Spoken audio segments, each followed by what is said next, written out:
1 Tessalonicenses, capítulo 2, versículos 6 e 7. E não buscamos glória dos homens, nem de vós, nem de outros, ainda que podíamos, como apóstolos de Cristo, ser-vos pesados. Antes fomos brandos entre vós, como a ama que cria seus filhos.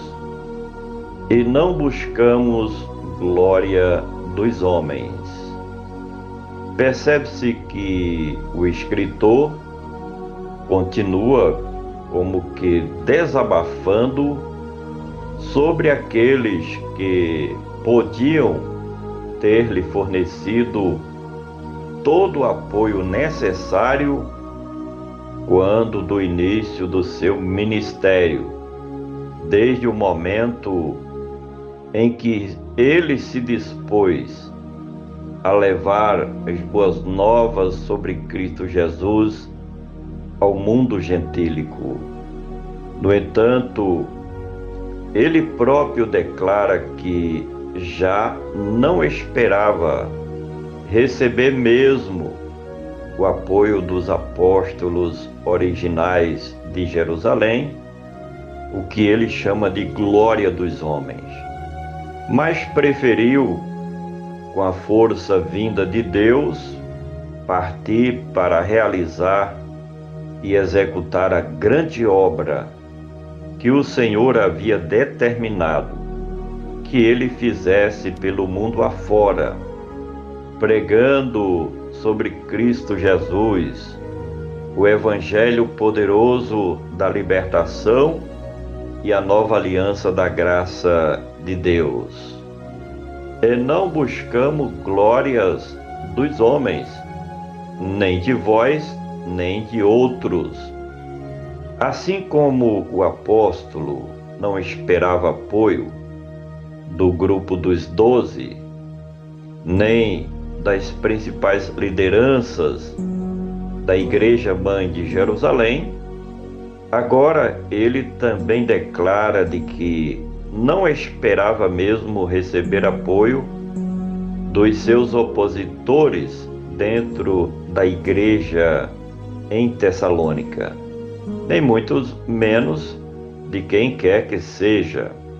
Foi admirável a determinação do apóstolo em, com força de vontade, realizar tudo aquilo que estava no seu coração quanto o trabalho de evangelismo e missões no mundo gentílico, executando e fazendo missões transculturais, principalmente onde Cristo ainda não era conhecido. E não buscamos glórias dos homens, nem de vós, nem de outros, ainda que podíamos.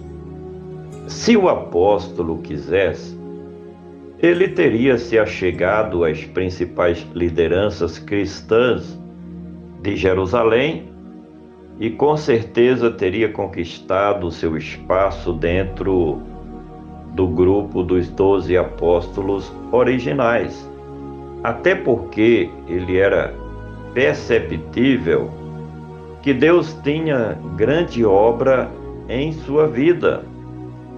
Além do mais, ele poderia, por meio subalternos, granjear o apoio das lideranças da igreja de Tessalônica e das demais igrejas espalhadas por todo o mundo para se constituir como o manda-chuva da comunidade cristã, o que não fez de forma alguma, mas com humildade e simplicidade se submeteu à vontade de Deus para então executar a sua missão em prol do Evangelho de Cristo, do Reino de Deus e da Igreja remida e amada do Senhor Jesus. E não buscamos glória dos homens, nem de vós, nem de outros, ainda que podíamos como apóstolos de Cristo. É dado por certo que, conforme a tradição cristã, Paulo se tornou o grande apóstolo de Cristo enviado aos gentios. Há quem diga que o ministério do apóstolo ele se deu de maneira muito grandiosa, como também há quem diga que o ministério dos apóstolos originais tenha se precipitado ao escolher Matias em lugar de Judas Iscariotes e não o apóstolo Paulo. Também é fato de que Pedro tentou consertar isso ao convidar a Paulo para ir até a Jerusalém, quem sabe com a tentativa de conversar com Tiago, que era naquele momento o principal líder do grupo, por ser irmão do Senhor. Porém, tudo não deu certo, porque não era o plano de Deus, não era a vontade de Deus, até porque o Senhor Deus de Israel tinha uma missão muito grande, missão transcultural para o apóstolo Paulo. E não buscamos glória dos homens, nem de vós, nem de outros, ainda que podíamos, como apóstolos de Cristo, ser-vos pesado.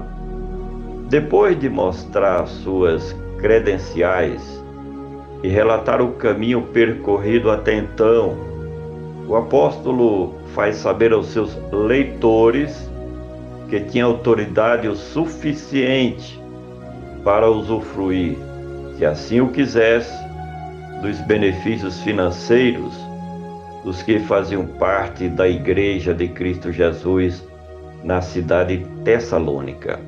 Ou quem sabe ser mais exigente com os seguidores de Cristo naquele lugar, em termos de doutrina, exortação ou até disciplinar alguém que merecesse passar pela disciplina cristã. Antes fomos brandos entre vós. No entanto, como o apóstolo era movido pela combustão do amor fraternal, em vez de usar de rigidez, ele sempre agia de forma branda e compassiva para com todos, tendo como exemplo a vida de Cristo Jesus, que deu tudo de si mesmo pelos seus e para o bem dos seus seguidores e discípulos do seu reino. Era uma característica peculiar do apóstolo Paulo tratar bem os seus filhos e filhas na fé em Cristo Jesus. Por fim, como a ama que cria seus filhos. Esta ama, quem se refere o escritor, era um tipo de mulher que, por ser tão amorosa com seus legítimos filhos, era contratada pelas mulheres de condições financeiras ou posses econômicas mais elevadas para cuidar das suas próprias crias ou dos seus filhos e filhas. Assim agia Paulo com todos aqueles que se convertiam ao cristianismo. Ele fazia questão de acompanhar pessoalmente essas pessoas com educação, cuidado, muito amor e consideração, por saber que estas pessoas pertenciam a Cristo Jesus. Por gentileza, compartilhe este comentário. Vamos juntos semear a palavra do nosso Deus.